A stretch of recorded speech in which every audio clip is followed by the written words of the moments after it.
हरे कृष्णा, राधे राधे। कैसे हो आप सभी दोस्तों? आशा करती हूँ कि आप लोग अच्छे होंगे। आप सभी का स्वागत है आपके अपने इस चैनल में। तो दोस्तों, करवा चौथ जा चुकी है और इसके बाद आती है अहोई अष्टमी। कार्तिक कृष्ण पक्ष की अष्टमी तिथि को अहोई अष्टमी का व्रत किया जाता है। यह करवा चौथ से ठीक 4 दिन बाद आती है। यह व्रत स्त्रियां अपनी संतानों के लिए करती हैं। यह व्रत माताएं अपने संतानों के स्वास्थ्य के लिए, उनकी उन्नति के लिए, उनके जीवन में हमेशा सुख शांति बनी रहे, इसके लिए करती हैं। दोस्तों, यह व्रत निर्जला किया जाता है। यह व्रत ज़्यादातर उत्तर भारत में रखा जाता है। इस व्रत का पारण शाम को तारों को अर्घ देकर किया जाता है और इसे पूर्व में यानी कि शाम के समय पूरे विधि विधान से पूजा करते हैं और अहोई माता की कथा भी सुनते हैं। तो आइए दोस्तों, अब मैं आप सभी को अहोई माता की कथा सुनाती हूँ। एक साहूकार के 7 बेटे थे और एक बेटी थी। साहूकार ने अपने 7 बेटों और एक बेटी की शादी कर दी थी। अब उसके घर में 7 बेटों के साथ 7 बहुएं भी थी। साहूकार की बेटी दिवाली पर अपने ससुराल से मायके आई थी। दिवाली पर घर को लीपना था, इसलिए सारी बहुएं जंगल से मिट्टी लेने गईं। यह देखकर ससुराल से मायके आई साहूकार की बेटी भी उनके साथ चल पड़ी। साहूकार की बेटी जहाँ मिट्टी काट रही थी, उस स्थान पर स्याहू अपने बेटों के साथ रहती थी। मिट्टी काटते हुए गलती से साहूकार की बेटी की खुरपी की चोट से स्याहू का एक बच्चा मर गया। इस पर क्रोधित होकर स्याहू ने कहा कि मैं तुम्हारी कोख बांधूंगी। स्याहू के वचन सुनकर साहूकार की बेटी अपनी 7 भाभियों से एक-एक कर विनती करती है कि वह उसके बदले अपनी कोख बंधवा ले।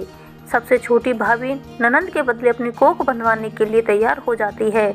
इसके बाद छोटी भाभी के जो भी बच्चे होते वह 7 दिन के बाद मर जाते। 7 पुत्रों की इस तरह मृत्यु होने के बाद उसने पंडित को बुलवाकर उसका कारण पूछा। पंडित ने सुरही गाय की सेवा करने की सलाह दी। सुरही से सेवा से प्रश्न होती है और छोटी बहू से पूछती है कि तू किस लिए मेरी इतनी सेवा कर रही है और वह उससे क्या चाहती है। जो कुछ तेरी इच्छा हो वह मुझसे मांग ले। साहूकार की बहू ने कहा कि स्याहू माता ने मेरी कोख बांध दी है, जिससे मेरे बच्चे नहीं बचते। यदि आप मेरी कोख खुलवा दे तो मैं आपका उपकार मानूंगी। गाय माता ने उसकी बात मान ली और उसके साथ लेकर 7 समंदर पार स्याहू माता के पास ले चली। रास्ते में थक जाने पर दोनों आराम करने लगते हैं। अचानक साहूकार की छोटी बहू की नज़र एक ओर जाती है। वह देखती है कि एक सांप गरुड़ पंखनी के बच्चे को डसने जा रहा है और वह सांप को मार देती है। इतने में गरुड़ पंखनी वहां आ जाती है और खून में बिखरा हुआ देखकर उसे लगता है कि छोटी बहू ने उसके बच्चे को मार दिया। इस पर वह छोटी बहू को चोंच मारना शुरू कर देती है।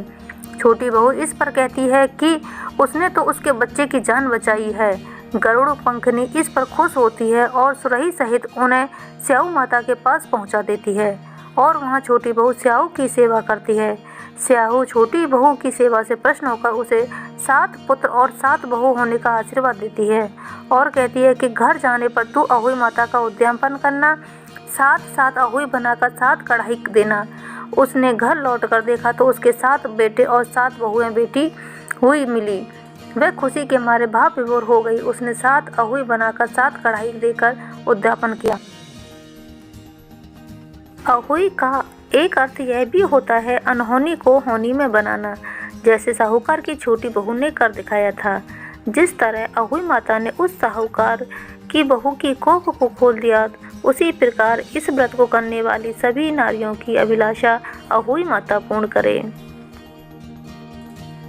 आशा करती हूँ दोस्तों, आप सभी को मेरी यह वीडियो बहुत पसंद आई होगी। अगर पसंद आई हो तो लाइक, शेयर, कमेंट जरूर करें। धन्यवाद।